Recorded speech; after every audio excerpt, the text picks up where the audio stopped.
Hey, y'all. Welcome back to the Brianna Approved Podcast. I have two brilliant guests on today. I have the founders of WeNatal, a prenatal supplement company that is intentionally designed for women and men. So, we are going to talk about how men are a part of this equation.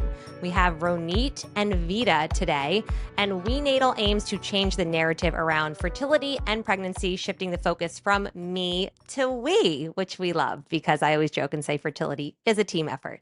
So the inspiration behind WeNatal actually stems from Ronit and Vida's personal experience with pregnancy loss, and their goal was to really help people navigate this really complex and stressful world of preconception by providing clean and trusted products. So WeNatal is a female-founded led company, and they offer prenatal supplements for, again, him and her, and then a nice guide to help you journey during this crucial time. So thank you for coming on the podcast. I'm so excited to chat with the both of you today. Thanks for We're having so us. happy to be here. I really love breaking down the nomenclature of things and really getting the proper terminology for stuff because I think in the world we live in now, especially Instagram and social media, we hear a lot of buzzwords around very important and very multi-layered topics. So we hear prenatal, we hear fertility, we hear conception, preconception, and sometimes it kind of all gets lumped in together. So I would love to kind of hear just maybe a 30,000 foot view of what are maybe some of the main differences or definitions or, kind of how WeNatal defines sort of these different life stages of, what prenatal even means, what conception means, and, what fertility means.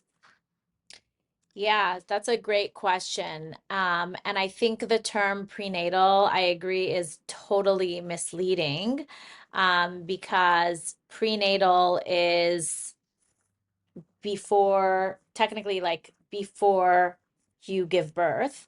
But technically, we always say that our prenatal is also a postnatal. And for us at WeNatal, our formula is designed for the pre, during, and post stages. So it is very confusing, and I'm glad you're asking this question. Going back to your question about fertility, fertility is a spectrum, and at WeNatal, we don't believe that there is such a thing as infertility. I think that oftentimes when people go to the doctor and they get the term unexplained infertility, it's very discouraging. And at WeNatal, we're always talking about the ways to optimize fertility in both men and women. And there's so much that people could do. And unfortunately, our system is just not cut out to look at the different layers and isn't there to really help optimize people. And in turn, when you're optimizing your health, you're also optimizing your fertility. Um, and then what was the third one that you were asking? Oh, Anything conception. you want, yeah, conception or preconception, what that kind of means. Yeah, preconception is a term that we talk about all the time at WeNatal because this is the window, the at least 3 months before trying to conceive, that people really have the opportunity to improve their egg and sperm quality and in turn give their child the best gift that they can give them, which is essentially the best quality egg and the best quality sperm that meet together and give them a lifelong of health. And so we talk about preconception all the time. Some people call it trimester zero. Some people call it pre-pregnancy, but it's really an amazing time, and it's something that we're so passionate about because in modern life today, I mean, how many people do you know that spend months getting fit to fit into like a wedding dress or spent months on Pinterest designing their nursery, but really are not taking the time to optimize their health before trying to conceive. And we know that that 3 months is crucial because during that 3 month, your egg is developing and is super sensitive, and you could do a lot of things to kind of optimize the egg quality. And same thing with sperm. Sperm is has this amazing property, regeneration property, and is regenerating every 71 days. And so the sperm in your man today is basically from 71 days ago. So you want to make sure that when you're conceiving, you had at least 2 to 3 months of diet and lifestyle changes, supplementation to ensure that that sperm is actually good quality sperm. And this is also important for when you're going down the route of IVF, when you're going down the route of freezing your eggs. Very important. We're obsessed with preconception to the point where sometimes people tell us, well, now I'm pregnant. Can I still take your prenatal? And we're like, yes, yes, yes. We also focus on pregnancy and postpartum, but we are obsessed with preconception.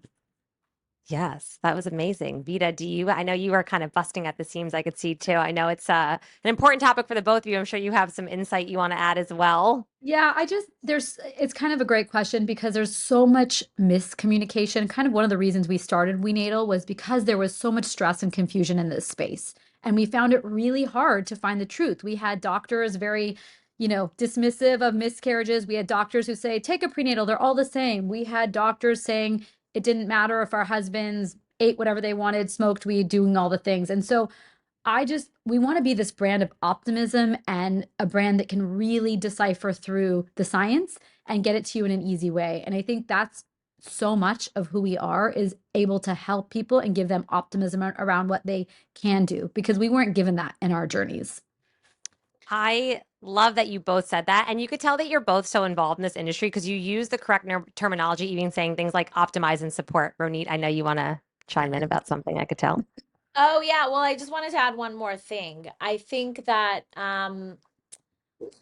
just from our own experience, I had my first child when I was 38 and my second child when I was 42.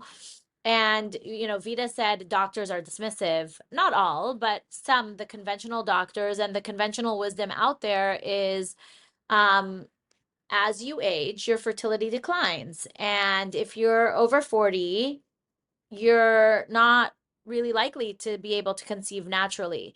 But that wasn't our experience. My background being in functional medicine, just knowing that like there's so much that you could do, and your chronological age is not the same as your biological age. And even though I was 42 when I had Emma, I conceived naturally on my first try. I had a healthy pregnancy, healthy baby. And it's because I was doing all the things for years and years and really taking care of myself. And in my case, I would say like preconception has been the preconception time frame for me was probably when I started to do work on my gut and optimize my thyroid and do all of the things, and it takes time. So I think it's important for people to understand that if they want to have kids one day, even if they're not in a committed relationship, they should be thinking about how can I optimize my health in order to one day be able to have babies. Yes. I always tell people that even if you think you don't want a baby now, it's really important to have healthy cycles and understand your cycle because for women, it's kind of a report card of our hormones, number one. I love that you guys brought up the idea of even with IVF in these conversations. I had a friend who was going through freezing her eggs, and there was a part of me that wanted to say more information about, she kind of like parties a lot and her lifestyle, I would say, is not an A plus. And I think because at the end of the day, that is a business, right? And there's a lot of this scare tactics of, well, you're a geriatric pregnancy now, you're 35. And so if you freeze your eggs, it's going to give you this insurance. And Right. that's not the full story. If you're Yeah. freezing your eggs and the quality of your eggs isn't great and you're not setting up a healthy ecosystem, and to your point, addressing all of those factors, then that doesn't always guarantee that you're going to be able to have a healthy baby. And a lot of the eggs are lost in the unfreezing process. And I love that you guys have your hot take on IVF isn't always necessary. And sometimes it should be a last resort. So I would love to hear maybe you guys talk a little bit more about if somebody's thinking about going down this journey, like what kind of audits should they be doing on themselves first, and maybe what the partner should be doing? So, maybe from a male and a female perspective, before they feel like they have to go in, because to both of your points, it is very defeating going into your gynecologist who you should be going in to be able to trust and have a conversation with. And they're like, these are your only options. And that's such a not complete narrative. Yeah, I completely agree. I think Gosh, there's so many ways that we could tackle this question, but I would say, first off, before kind of going down the route of IVF and spending hundreds of thousands of dollars and going through the most stressful, painful process, um, there's just so much that people could do to improve their egg quality, improve sperm quality. So, first of all, when couples, the research out there that when couples go through IVF, 25% of the men are not even checked for sperm issues.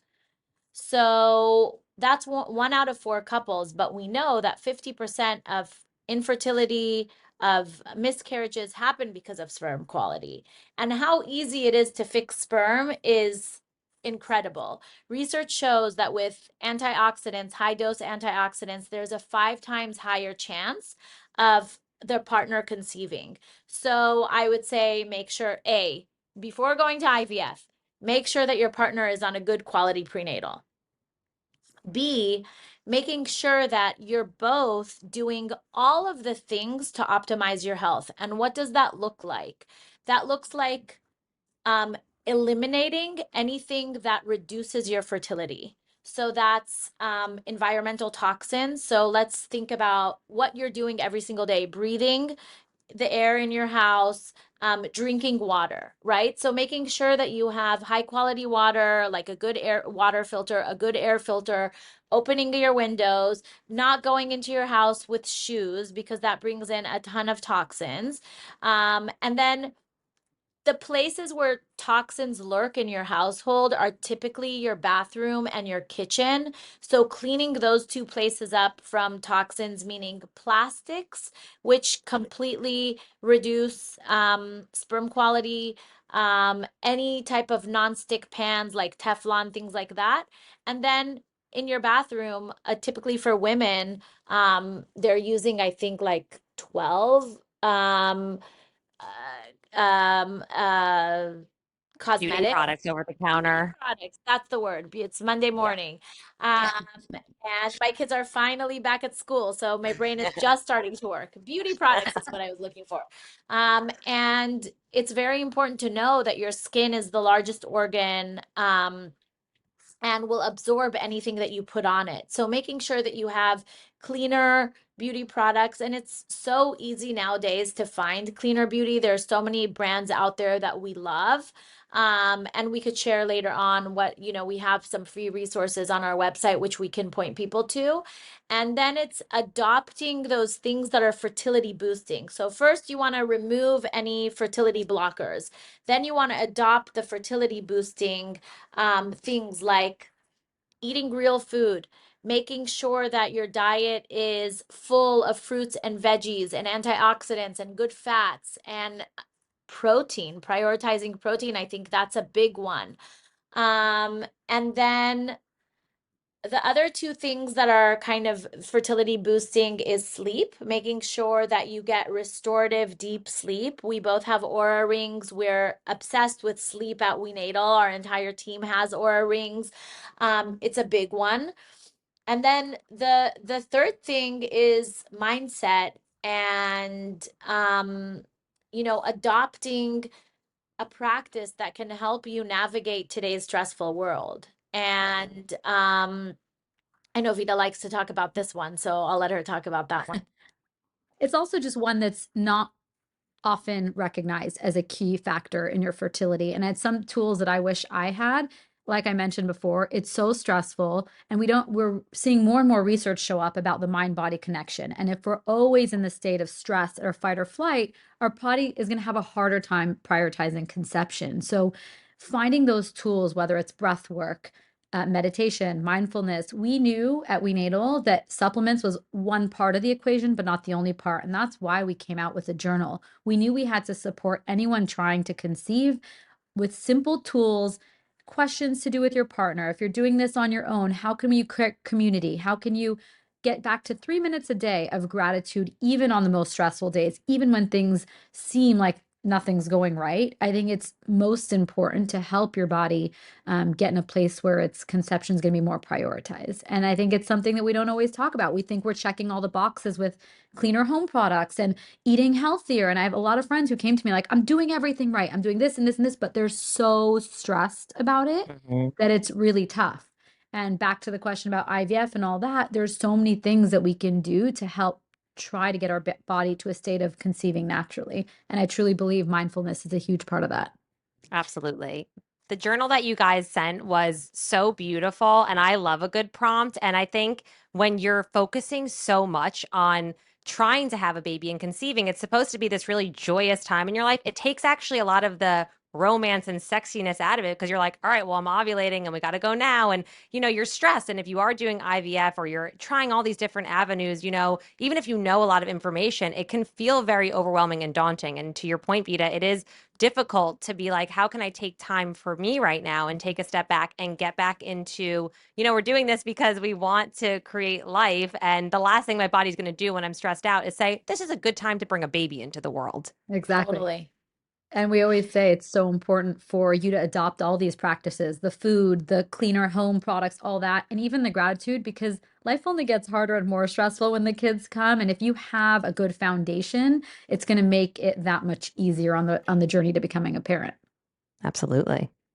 And then just a few other things before people kind of go down the route of IVF is just making sure that um your nutritional levels, like looking at your nutritional deficiencies, really running blood work that looks at all of the things that can be impacting your hormones, looking at your thyroid levels. Now, not all OBGYNs are going to run a full thyroid panel, and not all doctors are going to, like, when you say, I want to look at my nutritional deficiencies, they're going to look at you like you're an alien, right? So, a lot of times it's finding a functional medicine doctor that's willing to look at you and really dive into the root cause. There could be gut issues going on, thyroid issues. There's also an amazing company called Poplin. They have like a pre-pregnancy blood work that they do, and they look at all the different markers that can impact fertility. So we love them. Their website is Get Poplin. And I just want to say that research shows that 1 out of 5 couples that go through IVF have a baby naturally second time around. And so Mhm. there's definitely more to the story there. And I think it might be like maybe like a slightly longer process because you have to implement diet and lifestyle, but also it's important to do those things anyways if you're going through IVF. So do those things, and then if things don't happen naturally, then of course do your IVF. And all of these diet and lifestyle tips that we talked about, including taking a high quality prenatal for him and her, impact the implantation of that during IVF. So it's a win-win. Absolutely. I always tell people if you're thinking about having a baby, or again, you're just saying like maybe in a year from now, or I don't even know where I'm going to be, you should treat it like you're training for the Olympics. You should treat your body that way, right? Maybe you're not going to qualify for the Olympics, but you're still going to go and you're going to practice every day. You're going to nourish your body. You're going to rest, right? All of this stuff. But the same thing with a sport or Olympics. The day that the race happens doesn't mean that you just totally give up, and it changes you in a way in a positive manner. And I think a really underserved community is the postpartum women community. I'm sure men are as well, but I think there's probably some more conversations around postpartum and women. And then, miscarriages and pregnancy loss. And there's a lot of, shame and guilt and taboo and I think misinformation. And I think that those are two things that are a really important part of kind of completing that circle of preconception, we're pregnant, postpartum, and all of that. So do you either of you have any, advice to those maybe experiencing some of that, let's say, whether it's the grieving process of, going through this really arduous fertility journey, or maybe they're in this, they have the mom guilt of, wow, this is great. I've been wanting this so bad and I have this baby now and I'm in postpartum and I feel like I am just losing it. And I'm sure there's a sense of grieving an old version of you. So what would you maybe say to some of the moms and dads that are going through that? Yeah, I've definitely experienced both. So I can talk from a very vulnerable state. My journey with miscarriages. I've had two. And definitely with the first one, I felt everything that you said, the shame, the guilt. I thought it was all me. I went through a horrible postpartum depression after that, really just blaming myself. And it was coming out after my second one and Ronit and I starting this company together and all the research that shows that men are 50% of the equation that we realized like fertility is not a women's health issue. You said it perfectly. It's a team sport. And it's the biggest like duh and aha to most people. They're 50% of the baby, the male and the female. But yet, societally, over history, we have pretty much ignored men in this equation. And so it's so exciting for us. And we have so many men who are so excited to be part and like do something to help their partner, to be putting their best foot forward. And so, what I'd say about just simply the men's equation is that it's time for us both to prepare for the team sport together and putting our best foot forward. And Ronit said all the reasons why preconception is more important than it ever has been. Also, because even if we're eating healthy and we're doing all the things, our food is just not as nutritious as it once was in our grandparents' generation. Eating an orange in our grandparents' generation is equivalent to me eating 8 oranges today. So just know that even if you're eating healthy, our soils are depleted and the same amount of nutrition is not there. Supplementation is one of the easiest ways to build those nutrient reserves. And like we said, like if you're just, you know, anywhere in the journey wanting to become, it's great to build those stores so you're set for your kind of future desires. But as it results, so that's one on the male side. As it results to postpartum, that's an issue that actually we've been talking more and more about because so many people think also that they've had the baby, they can stop taking the supplement, but really postpartum, you're actually in some ways more depleted than being pregnant. The baby takes all the nutrients that it needs, so it leaves mom super depleted, and now you're taking care of another little human. You're sleep deprived in most situations, and a lot of times that nutritious, if you're breastfeeding or all the things, you need that nutrition now more than ever. So postpartum is a huge area of opportunity to discuss how mom is also kind of restored. And same with dad. He's also now probably more sleep deprived than he's ever been. Staying on a great multi that could also be a multivitamin like WeNatal for him is incredibly important for your immunity, so you can be 100% for your future children, and an area of opportunity. Yeah, I love that. I think it's so great that men are becoming a part of the conversation, not just like, oh man, they have those pretty blue eyes because of me, but it's like, hey, no, we're co-creating this human together and we both need to be involved in this. And I know that you have, which I love this, most companies really just focus on maybe just prenatal for women or post, partum. So I would love to hear you guys, before we do some rapid fire, just talk a little bit about some of the key ingredients that are in the WeNatal, the men's version and the women's version, and maybe some of those nutrients that, to your point, are difficult to get from the diet alone. Even if you're living the best, healthiest Zen Buddha lifestyle, supplements can really be a great ally in that journey, especially after you're going through that, talk about a hormonal marathon of postpartum. And yeah, what are some of those nutrients maybe that you can find and to look for? Because all ingredients are not created equal. And I know that you guys have GMP standards and on all the great things. So maybe you could talk a little bit about that as well. Yeah, so I would say before jumping into what nutrients are in WeNatal, I want to talk about what's not in WeNatal. So if you look at a lot of supplements, there is a paragraph of fillers and binders and colors and all sorts of junk underneath the nutrition label. And at WeNatal, we don't have any additional ingredients. What you're getting in the capsule is legitimately just the nutrients that are in the prenatal. And so I think this is important for anybody taking any supplement to be aware and to look for anytime they're looking at any label. The other thing is making sure that your prenatal is third-party tested and validated. That's a huge one for Vida and I. We want to make sure that our manufacturer is putting in exactly what needs to go in there. And so what third-party testing does, it looks at and makes sure that the levels are there that should be. It also looks at heavy metals and it looks at bacteria and all sorts of things, and just make sure that the quality of the prenatal is clean and pure. And then as Really, far as it froze. Did you want her to repeat that? Because it completely froze. Yeah, I'd imagine you're probably just talking about some of the testing that you're doing, like heavy metals, E. coli, bacteria, pesticides, right? When they're doing their batch testing. Yes, exactly. So we want to make sure, and anybody who's buying any vitamin supplement should always ask if it's third party tested, because I think so much research is coming out that's showing that like a lot of supplements that are sold on Amazon are just not as potent as they claim to be. Uh-oh. Am I It broke still up. there? Yeah, I don't You're know. It just broke back. up. It's okay.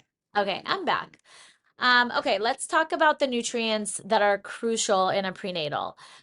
First of all, it's important that your B vitamins are methylated. So, methylated meaning bioavailable that anybody can absorb. A lot of prenatals have folic acid, which is a synthetic form that many people cannot process. And so you want to make sure that your prenatal has methylfolate or 5-MTHF, making sure that it's bioavailable, that anybody can utilize that nutrient.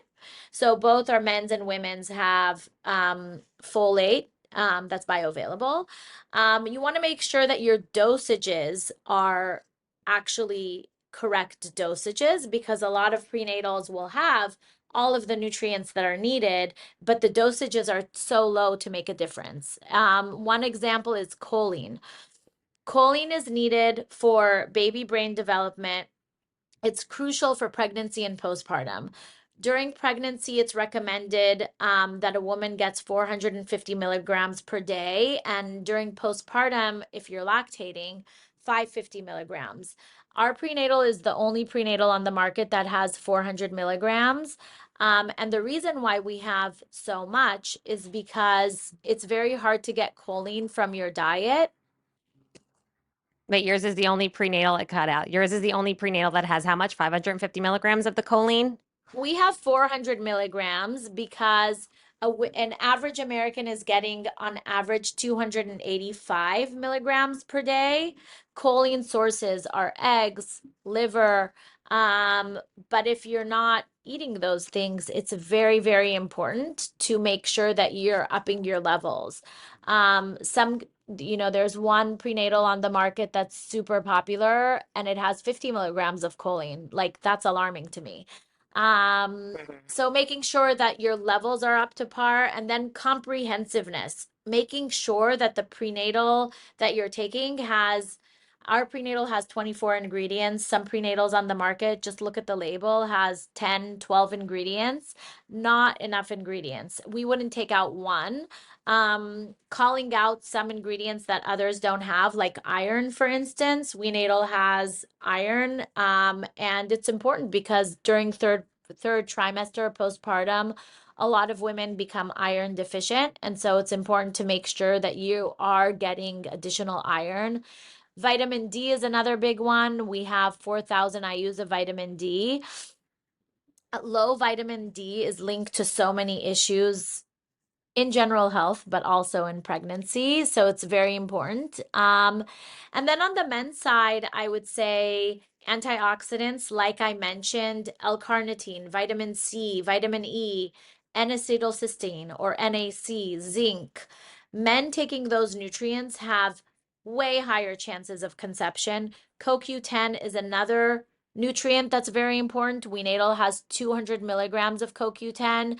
And it shows these nutrients have proven studies that show that it improves sperm concentration, motility, morphology. That's the shape.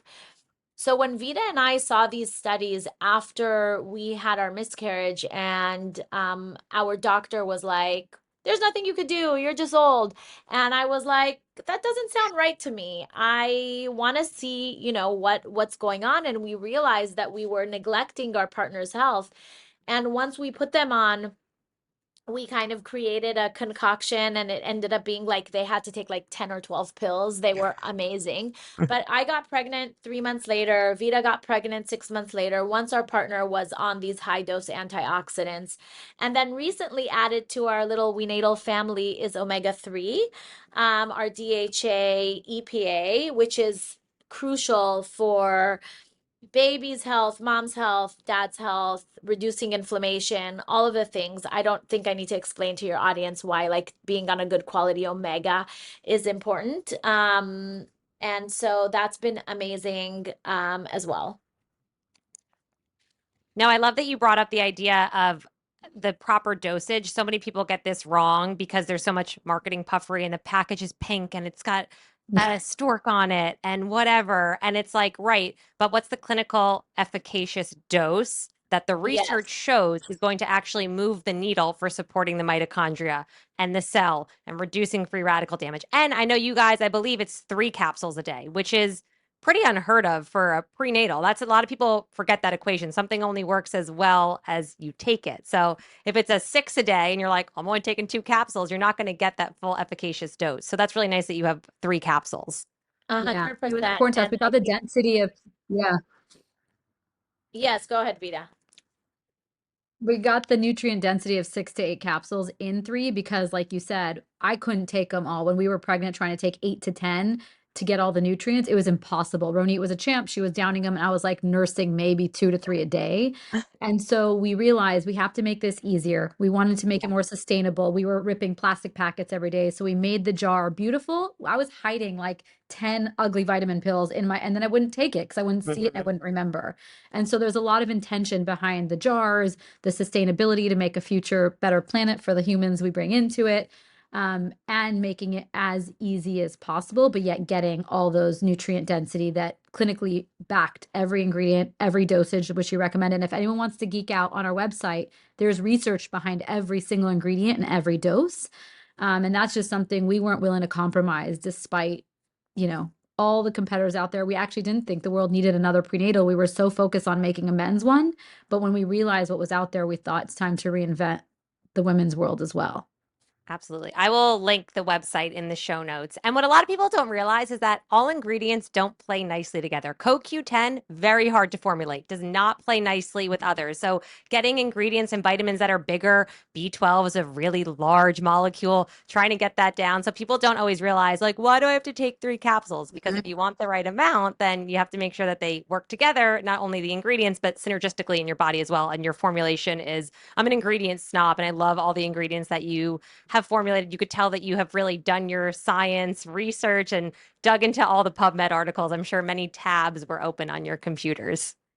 Yeah, and Yes, and we honestly, have the we're very most. lucky to have an awesome advisory board, including Dr. Mark Hyman and Kelly LeVeque and Kathy Swift, who they call her the mother of functional nutrition, and a ton of other awesome doctors and nutritionists that definitely the formulation was a labor of love, and it took us over a year to create the formulation. I love it. And it shows. Now, before I let you guys go, I want to do a couple of fun rapid fire-ish questions so people can, see your great personalities. So we'll ask a couple questions, then we'll tell people where they can find you and where they can learn more and buy your amazing supplements. So are we ready? Ready. Ready? Okay. So obviously, getting pregnant, staying pregnant, it's a relationship like any other relationship in your life. So there's going to be, deal breakers and non-negotiables and red flags, right? All the things that sometimes we ignore. So what would you say is one of your biggest fertility red flags or deal breakers that you have when you're having the conversation with somebody? It could be fertility, red flag, deal breaker, pregnancy, or postpartum. You mean with your partner? With a partner? No, it could be with your partner, it could be with your own health, it could be with a supplement that you use, it can be with research that you're doing. So something that you either absolutely have to get out of your life or something that absolutely should be a part of your personal fertility journey. I would say like one big red flag as far as like I mean it could be anybody, right? But the marijuana use and smoking, I think living in the state of California, it's legal and people think that if it's legal, it's fine or if it's common, it's okay, but it's a huge fertility killer. So I would say that's a red flag. Vida. She took mine as pure best friends. We oftentimes complete each other's sentence, but outside of that, I'll go back to my the negative mental health, which I definitely endured multiple times. And so the one thing I could say within our control, and it takes practice like any muscle, every time those negative self-doubt, those blaming come in your head, you have to start having narratives or mantras, whatever works for you, to reshape and really be grateful for whatever you've given. And I think especially in the fertility journey, it's easy to look left or right and see, really easy for someone eating junk all day and then they got pregnant in 2 seconds, or Mm. I've done IVF 14 times and this person.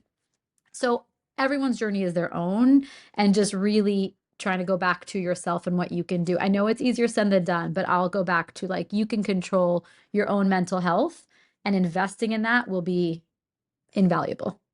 I love that. Another question I love to ask people actually is because I think it's easy to have these mantras and prompts and all that when you're having a good day, you have a Yeah. good run going. But sometimes you're like, listen, I need a bumper sticker version. I need one line to pull me out, a theme, a word, and a vibe, whatever it is. So do you have, when you're having, let's say, one of those days where you're playing the comparison game, or the I'm feeling bummed about this kind of day, or I call it your shit day protocol? What's kind of maybe a mindset or a mantra, or a bumper sticker version of what you would say to somebody or even to yourself when you're having an off day? Because I think it's easier to be nicer to your friends sometimes, right, than ourselves, but that's usually the advice that we need to hear as well. Yeah, I would say for me, when I had my miscarriage at the age of 41, I thought like, oh my gosh, will I ever get pregnant again? Will I have another baby? And one friend who also happened to be my functional medicine doctor at the time said to me, "This isn't the end of your story." And I literally had held on to those words and I kept saying to myself, this isn't the end of my story. And I believed it, and it wasn't. And so I think when people are in things, they don't understand why. They don't understand, why is this taking so long for me? Why am I having all these miscarriages? Why is, whatever it is, why is the grass greener? But enough time will go by and you'll have that perspective to understand why, because there is a reason why we go through our journeys, and it's believing that this isn't the end of our story. And maybe the journey there isn't exactly what we imagined, but you'll end up getting where you should be going. I love that. You guys should put that on your next water jug tumbler. It's beautiful. I love that. We'll add to Yeah, it. right under the WeNatal. I love it. Yeah. It's similar. It's similar. I also really go back to things happen for a reason and trying to believe that. And my current mantra right now is I have everything. And constantly I say to myself, I have everything. Like, when we realize, just having the perspective that just having food on the table, having, living in the US where we have so many rights. And I know it sounds silly on some days, but we really have everything. We have to be grateful for everything we have and really call in more abundance. But lately, that's kind of the one I'm using to remind myself, even when I think I have nothing, or like you said, I've had many of those shit days where it feels like nothing's going right and maybe the world is against me. Getting back to, even like in the journal, which is sometimes the hardest prompt for me, is one loving thought for myself, because I'm typically very hard on myself. If I can even go back to one thing that went well, or one thing that day I'm grateful for, or one loving thought for myself, I start to reshape my narrative a little bit. One is a really powerful number, and Really powerful. people don't realize the power of one compounded over time can be truly impactful. Yep.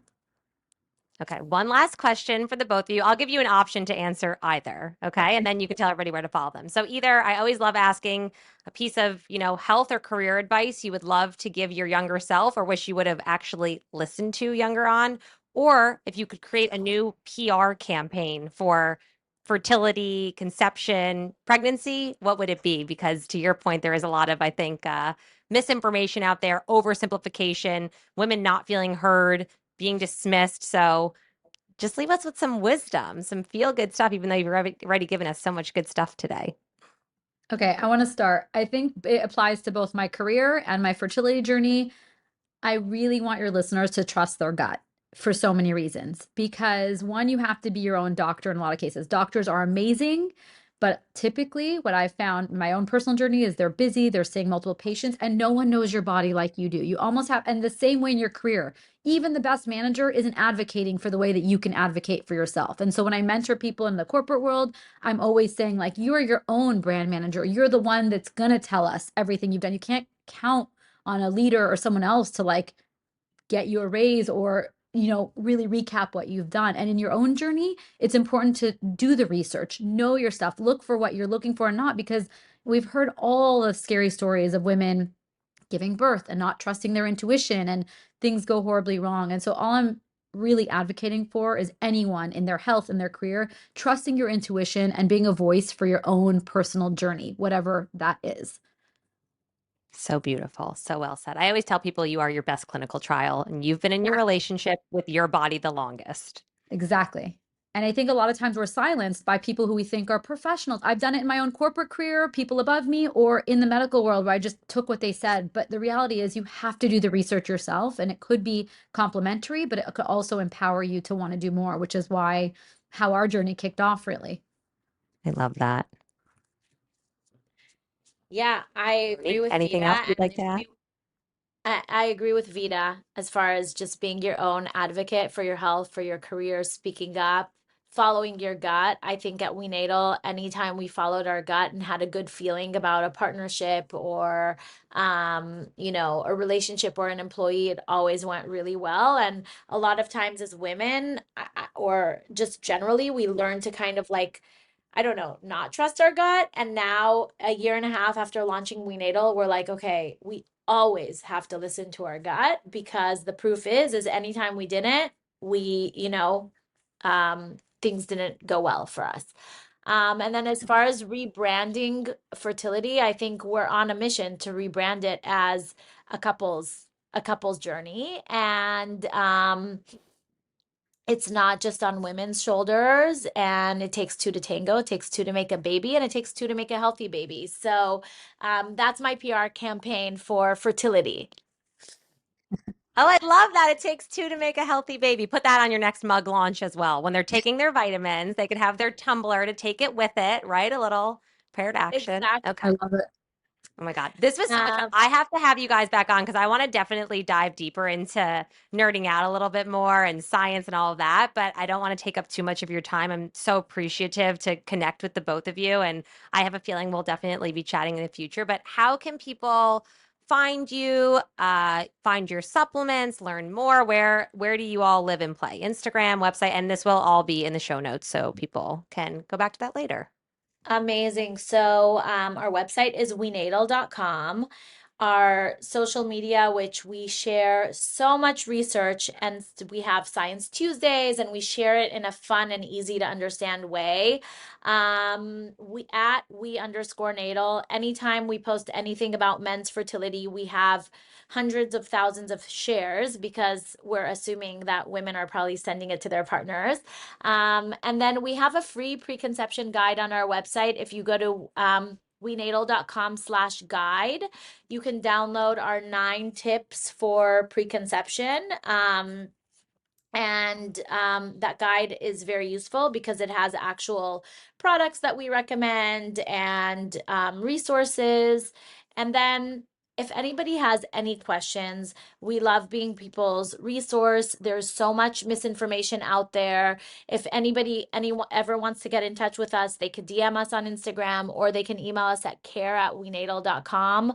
We respond to every single DM, email, question, comment, anything. So Amazing. Well, thank you so much, the both of you, for being on the podcast. And I can't wait to see the tumblers that you launch eventually with all your new taglines underneath. we love it. We're excited. Thank you for having me. Thanks. Ciao.